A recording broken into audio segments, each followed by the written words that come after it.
हिमालय की शांत चोटियों पर, जहां बर्फ की चादर फैली थी और पवित्र नदियां बहती थीं, वहां निवास करते थे भगवान शिव, महादेव, विनाशक और संरक्षक।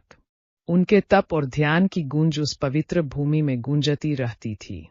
एक दिन, उन शांत पर्वतों की गोद में एक अद्भुत घटना घटित हुई।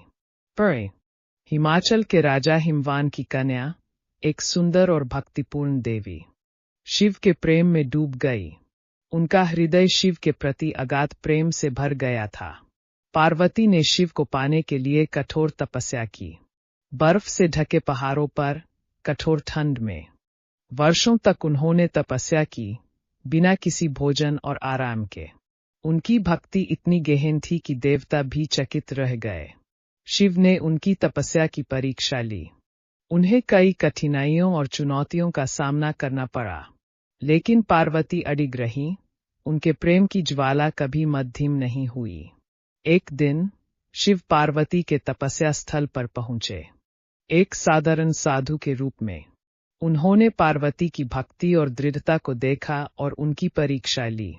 उन्होंने पार्वती से पूछा, क्या तुम मेरे साथ जीवन के सभी दुखों और कठिनाइयों को सहने के लिए तैयार हो?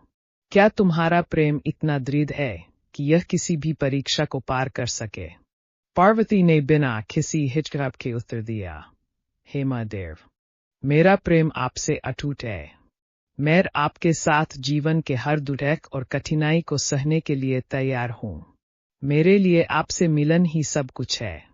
शिव पार्वती के अटूट प्रेम और समर्पण से प्रभावित हुए।